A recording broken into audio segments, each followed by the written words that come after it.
ตอนนี้บ่าวลังก็ได้มาฮอตเหือนสาวนกครับศพลูกเคยมาช่วยเนาะ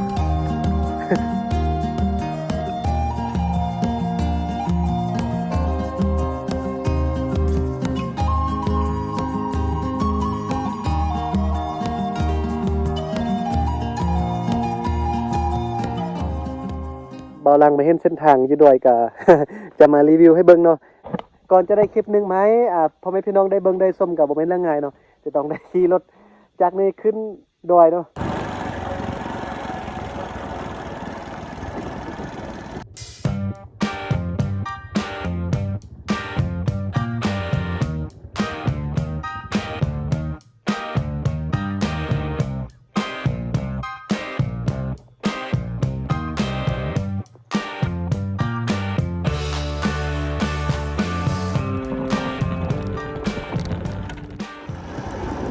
โอ้ตอนนี้บ่าวลังก็ลงดอยมาฮอดหมู่บ้านน้ำเลียนเนาะ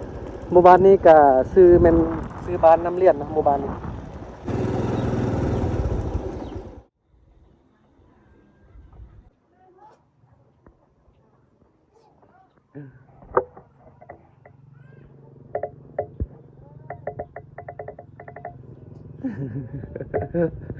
รอท่าผู้สาวมากลัวจะมาฮอดบ่แม่นง่ายสบายดีพ่อแม่พี่น้องเนาะมื้อนี้ก็เบาลังก็ได้มาบ้านน้ำเลียนแล้วก็ได้มาเห็นสาวบ้านน้ำเลียนเนาะอันนี้จะเป็นสาวซื้อนกเนาะ มาปีนี้ยายเป็นสาวงามนะเบาลังบ่จื้อนะบ่ได้เห็นปีปลายเนาะยายเป็นสาวผู้งามเลยเบาลังเกือบบ่จื้อเลยมื้อนี้พาเรามาเลี้ยงขนมบ่ฮู้ว่าปีนี้ยังกินขนมหรือบ่ มาเลี้ยงเบี้ยบ่แม่นขนมนะ บ่กินแล้วติขนมกินอันยังกินอ่ะ ว่าอยากได้เป็นนางเอกประจำซองเบาลังเลยตอนนั้นบ่ฮู้ว่าจักบ่ฮู้ว่าสาวนกสิเป็นหรือบ่นะ มาหาสาวนกเนาะป้าผู้งามแต่ผู้งามว่าเบาลังบ่อยากกลับบ้านให้จะได้ตัวนี้ ฝากพ่อพี่น้องกดไลค์ให้ได้ งามกันเนาะมาปีนี้เป็นสาวงามแท้งามมากินเบียร์ได้แล้วเดี๋ยวนี้ปีนี้นะปีกายมายังกินขนมเนาะ ปีนี้ว่าจะเลี้ยงขนมบ่กินแล้วปีนี้นะได้เลี้ยงเบียร์เนาะวันนี้ได้เลี้ยงเบียร์สาวนกเพราะว่าเพิ่นใหญ่เป็นสาวงามแล้วเด้เดี๋ยวนี้เดี๋ยวก็จะมีแฟนปะเบาลังแล้วบ่เนาะ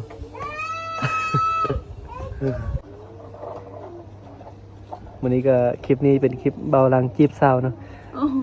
เป็นคลิปแรกที่เบาลังมาจีบสาวให้อัน FC ให้พ่อแม่พี่น้องได้เบิ่งเนาะมาเบิ่งคารมเบาลังว่าจะผ่านหรือบ่ผ่านเนาะมื้อนี้เดี๋ยวเบาลังจะจีบสาวนกมื้อนี้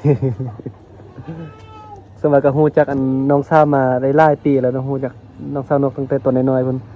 มาปีนี้ยายเป็นสาวผู้งามขนาดเลยฝากถึงอันพี่น้องเนาะท่านใดที่อยากจะมาเป็นเคยอยู่บ้านน้ำเลียนนี่เนาะต้องทำใจเรื่อง เรื่องเส้นทางเนาะ เบิ่งขี้ฝุ่นกรุบเลยตอนนี้ช่วงนี้มีรถบรรทุกเที่ยวไล่นะแต่ว่าอันนี้บ่เป็นเส้นทางในเมืองเด้อเป็นเส้นทางอยู่นอกเมืองเนาะมาเห็นสาวงามในป่านะเบาลังบ่อยากกลับบ้านเลยอยากอยู่นี่อยากเป็นเคยเลยเรื่องเส้นทางนี่ลำบากสำใดก็จะสู้เนาะสู้ตายเนาะเพื่อชาวบ้านน้ำเลียนแห่งยิ้มแห่งงามเนาะที่จังได้ดีเนาะ FC ฝากอันเป็นกำลังใจให้เบาลังหน่อยกดไลค์ให้เบาลังได้เด้อเดี๋ยวเบาลังจะมาจีบสาวนกบ่ฮู้ว่าจะจีบติดหรือบ่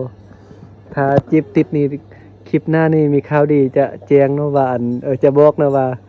เป็นแฟนหรือบ่ได้เป็น ตอนนี้กำลังจีบอยู่เนาะกำลังจีบน้องสาวอยู่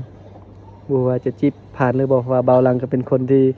คาลมบ่เก่งเนาะบ่สร้างลมสาวบ่ได้นะปากหวานบ่เป็นเด้อพ่อแม่พี่น้องท่านได้แบบมีวิธีจีบสาวให้ติดนะคอมเมนต์บอกเบาลังได้เด้อเพราะว่าเบาลังจีบสาวบ่ค่อยเป็นนะถ้าว่าพ่อแม่พี่น้องท่านได้จีบเป็นก็คอมเมนต์บอกได้วิธีจีบสาวนกอันนี้มันน้องสาวซื้อนกเนาะวิธีจีบสาวจังได๋บอกได้เด้อ ตอนนี้อายุ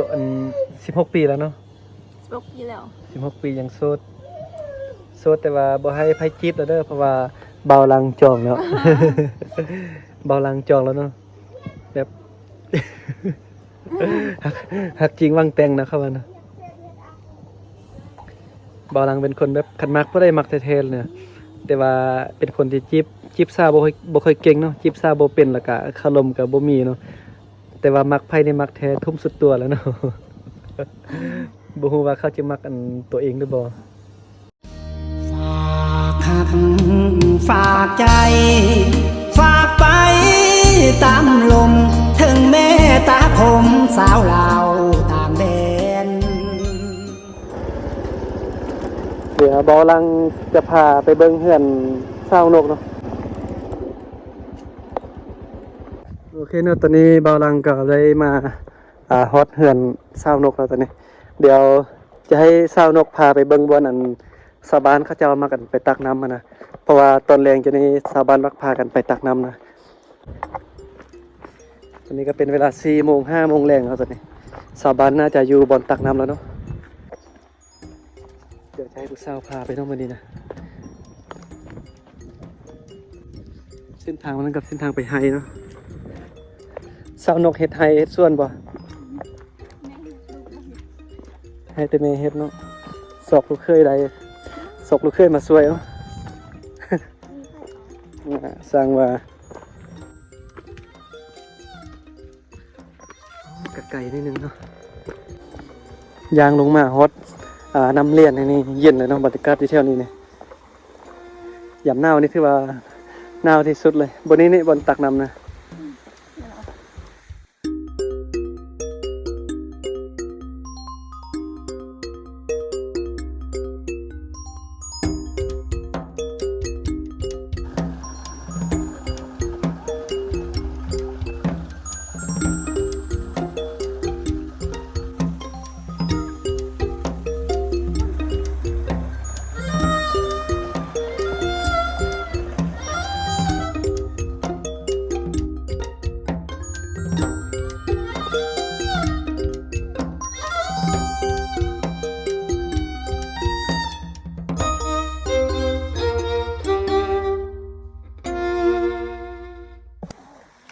เดี๋ยวจะให้อัน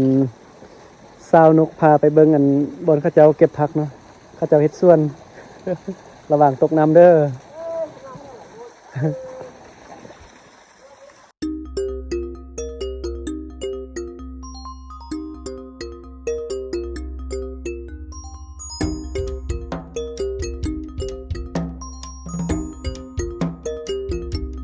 เมื่อกี้อันเบาลังกับสาวนกเนาะพากันลองไปอันเสียหญ้าเบิ่งแต่ว่าสาวนกนี่เราเสียหญ้าเป็นแล้ว แต่ว่าเบาลังนี่ยังบ่เคยเนาะอันนี้ก็เป็นครั้งแรกที่ว่าเบาลังมาเสียหญ้าแบบนี้นะ